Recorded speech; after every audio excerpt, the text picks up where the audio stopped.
Halo semuanya, ketemu lagi dengan kakak pengajar. Nah, kali ini kita akan melanjutkan pembahasan dari video kakak beberapa waktu yang lalu, yaitu mengenai love language. Nah, kali ini kita akan lebih fokus kepada self-love language. Artinya adalah bahasa cinta milikmu sendiri. Apa sih bahasa cinta kamu?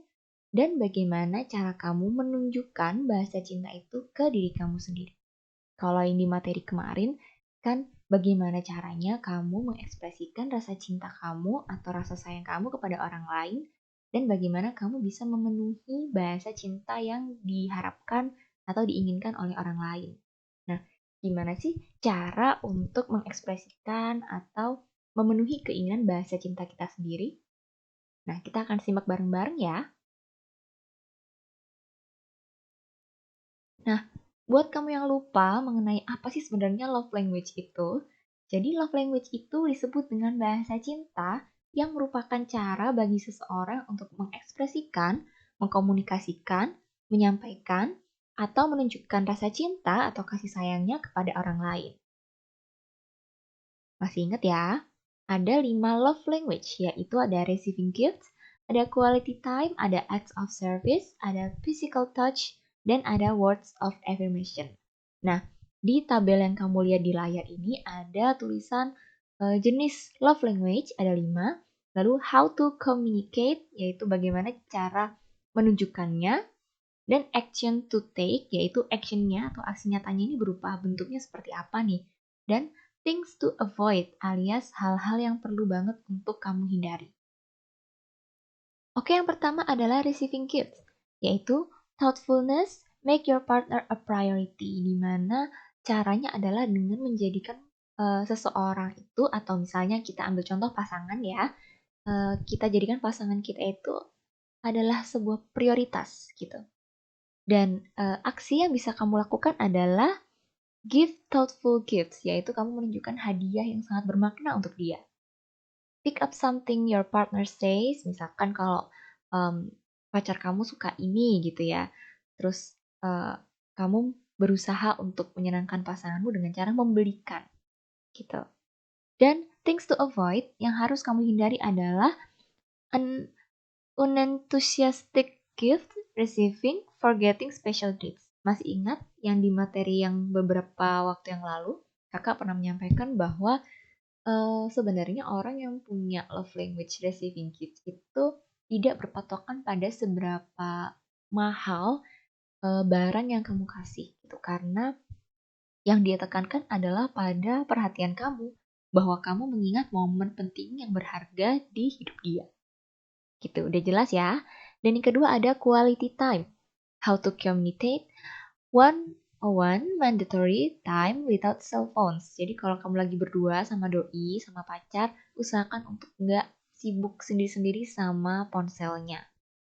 Action to take yaitu bisa create special moments. Jadi kamu bisa merencanakan nih misalnya traveling bareng, dinner bareng, mungkin hangout bareng, nonton di rumah sambil ngemil makanan yang kamu buat sendiri di dapur, dan sebagainya.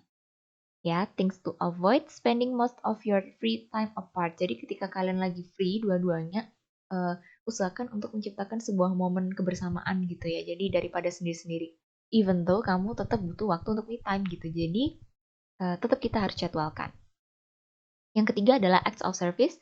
Masih ingat ya, ini adalah love language kakak.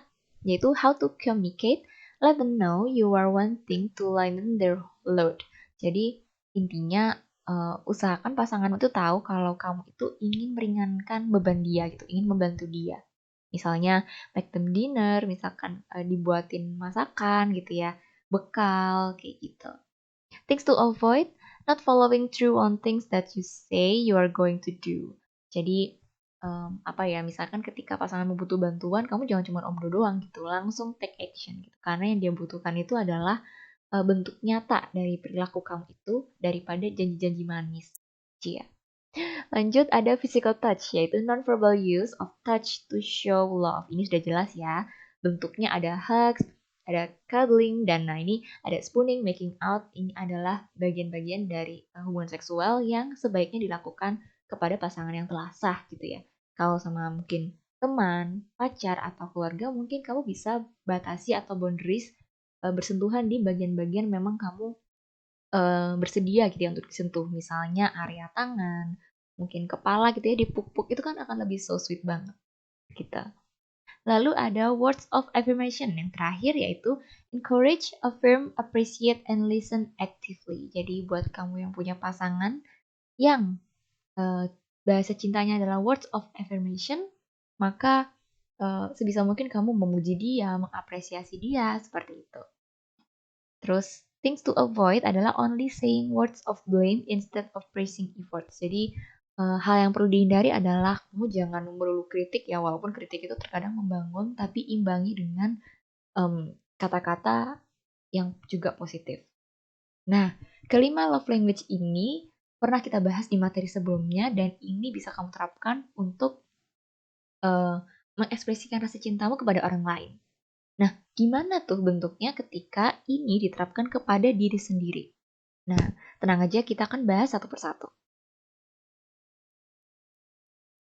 Yang pertama adalah words of affirmation. Jadi masih ingat ya, adalah bahasa cinta yang ditunjukkan dengan kata-kata. Daripada kamu melupakan dirimu sendiri gitu ya, menunjukkan cinta kepada orang lain, coba deh kamu tunjukkan rasa cinta juga pada dirimu sendiri. Yaitu sama dengan mengatakan afirmasi positif setiap pagi. Ini kan sering ya, ada orang yang menyarankan untuk setiap pagi tuh kamu lihat di kaca, kamu afirmasi sendiri secara positif dirimu sendiri kayak aku hari ini cantik deh, aku hari ini pasti berhasil melakukan ini, aku pasti berhasil untuk melakukan tantangan ini gitu, aku pasti bisa, gitu. Aku pasti berhasil. Jadi itu semacam penyemangat juga sih untuk menjalani hari.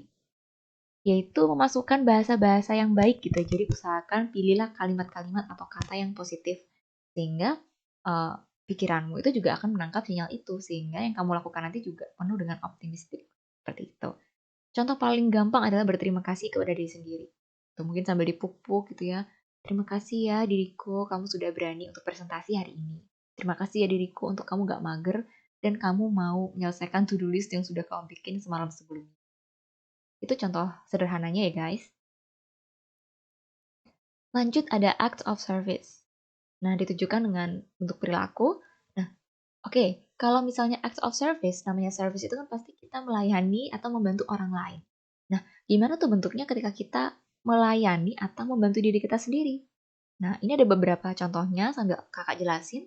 Yang pertama misalnya merapikan kamarmu sendiri.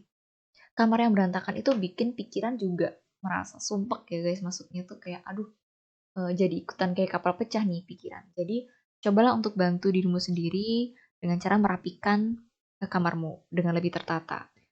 Ini juga akan bermanfaat kalau misalkan kamu lagi cari barang gitu ya. Itu akan lebih gampang untuk ketemu sehingga uh, tidak ada triggering misalnya lagi hektik, lagi panik dan kamu butuh banget untuk cari suatu barang dan gara-gara kamarmu berantakan, kamu jadi nggak bisa menemukan itu dengan cepat gitu ya. Jadi untuk menghindari hal itu, coba deh untuk merapikan kamarmu sendiri.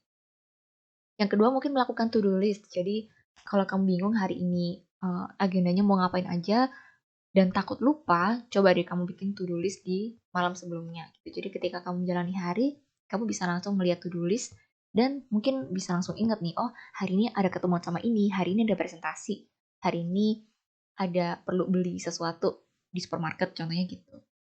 Nah, yang ketiga adalah membuang barang-barang yang tidak berguna supaya tidak menumpuk. Ini seperti prinsip hidup minimalis, jadi kamu hanya berada di antara barang-barang yang memang memiliki daya guna atau masih kamu manfaatkan gitu ya. Kalau memang sudah tidak bermanfaat, langkah baiknya untuk dibuang atau kalau masih layak disumbangkan ke orang lain. Yang keempat adalah memasak makanan sehat untukmu. Nah, ini nih. Biasanya kita ini kan mungkin jajan terus gitu ya, jajan apa misalkan yang pedes-pedes, yang banyak micinnya. Coba deh sekali-sekali kamu masak sendiri di rumah dan gunakan bahan-bahan yang fresh dan masak makanan yang sehat gitu ya. Jadi itu adalah bentuk melayani kesehatan dirimu sendiri gitu. Misalnya bikin jus gitu ya, daripada beli kita coba bikin jus sendiri, contohnya gitu. Dan yang terakhir adalah donasi atau berzakat. Memang ketika donasi atau berzakat, mungkin yang merasakan manfaatnya secara langsung adalah orang yang kita berikan donasi gitu ya. Misalnya kita donasi berupa uang, donasi berupa barang, pasti mereka yang mendapatkan donasi itulah yang akan merasakan manfaatnya. Lalu, manfaat buat kita apa? Kenapa itu jadi bentuk bahasa cinta untuk diri kita sendiri gitu ya? Kalau menurut aku, menurut kakak nih ya, donasi atau berzakat itu juga bisa jadi salah satu cara untuk menunjukkan kita cinta pada diri sendiri, bahwa kita ini punya rasa kemanusiaan, kita punya rasa ingin membantu orang lain, jadi kita bantulah diri kita ini untuk mewujudkan itu dengan cara berdonasi atau berzakat, gitu guys. Lanjut, yang keempat adalah quality time. Kalau ini gampang ya, jadi contohnya seperti meditasi. Jadi di tengah kesibukanmu, coba deh kamu meluangkan waktu beberapa menit untuk melakukan meditasi. Lalu melakukan hobi, melakukan me time, atau mungkin solo trip atau explore sendirian. Jadi ada kalanya kamu mungkin butuh waktu dengan dirimu sendiri gitu ya. Mungkin sekedar nonton atau makan. Sendirian itu bukan berarti kesepian ya guys. Jadi memang terkadang ada kalanya kamu butuh melakukan itu untuk bisa berdialog dengan diri kamu sendiri. Terkait mungkin bisa jadi perubahan kamu, impian kamu, pencapaian kamu tuh sampai mana sih? Kamu butuh apa sih? Katanya gitu. Kadang kepala kita ini terlalu sibuk dengan dunia luar sehingga kita itu lupa ya untuk meluangkan waktu untuk menanyakan pada diri sendiri, kita tuh sebenarnya maunya apa sih? Gitu. Kita terlalu sibuk untuk berusaha mengekspresikan cinta pada orang lain, tapi lupa mengekspresikan cinta kepada diri kita sendiri. Jadi jangan lupa ya. Yang keempat ada physical touch, yaitu bahasa cinta yang ditunjukkan dengan sentuhan fisik. Hah, berarti kita pegang-pegang diri kita sendiri dong, Kak? Ya, bisa sih. Tapi kalau misalkan kalian merasa awkward gitu ya, jadi kamu bisa melakukan dengan bentuk yang lain, contoh melakukan pijat atau spa. Jadi kadang yang menyentuh tubuhmu tuh tidak harus dirimu sendiri sih, boleh orang lain. Misalnya melakukan pijat atau spa. Kalau kamu pijat sendiri juga nggak apa-apa, atau pijat ke tempat spa juga nggak apa-apa. Pergi ke salon, pakai skincare atau make up, dan juga olahraga. Jadi apapun yang kamu lakukan untuk memanjakan fisik kamu, gitu. Nah, ketika fisik itu termanjakan gitu ya, relax, itu juga berdampak pada pemikiran kamu loh. Misalnya kamu lagi suntuk gitu, kamu lagi tegang banget, kamu stres. Lalu kamu memijat dirimu sendiri gitu ya. Itu bisa bikin pikiran kamu tuh juga ikutan relax guys. Jadi kalau di psikologi itu ada namanya terapi pijat gitu ya, massage terapi, di mana pijatan yang kita lakukan gitu ya, memanipulasi otot yang tegang supaya lebih rileks, itu juga akan berdampak pada rileks pada pikiran kita gitu guys. Jadi mungkin yang suntuk itu kepala, pikiran, tapi badannya ikut tegang gitu. Karena kan kita ini satu kesatuan ya, apa yang terjadi pada pola pikir kita, pikiran kita, itu juga berdampak pada kesehatan fisik kita gitu. Jadi gak ada salahnya nih untuk sesekali menyayangi tubuh kita, tubuh yang membawa kita kemana-mana ini untuk sesekali dimanjakan. Gitu. Dan yang terakhir adalah receiving atau giving gift, yaitu bahasa cinta yang ditunjukkan dengan memberikan atau menerima hadiah. Gimana caranya kita kasih hadiah ke diri kita sendiri? Ya, semacam kalau kata anak zaman sekarang adalah self-reward gitu ya. Kalau sudah selesai berhasil menaklukkan tantangan, biasanya kita memberikan diri kita sendiri self-reward. Bisa berupa liburan, jalan-jalan, atau beli barang yang kamu inginkan. Gitu. Nah ini kalau misalkan orang-orang, aku mau self-reward, mau beli seblak, mau beli bakso, mau beli baju baru karena sudah berhasil begini. It's okay untuk dilakukan sesekali dan sudah kamu perhitungkan budgetnya. Gitu. Karena kadang ada nih yang kelewat batas gitu ya, akhirnya jadi hedon, malahan jadi belanja banyak banget. Dan itu malah bikin menimbun barang dan bikin kamu mungkin stres ya ketika daya gunanya sudah tidak bermanfaat lagi gitu, sudah nggak ada. Nah, seperti itu dulu teman-teman. Jadi kalau menurut kamu bahasa cinta kamu apa? Dan apakah selama ini kamu sudah menunjukkannya pada diri kamu sendiri? Silahkan ditanya masing-masing ya. Kalau begitu, sampai jumpa lagi di materi berikutnya. See you, bye!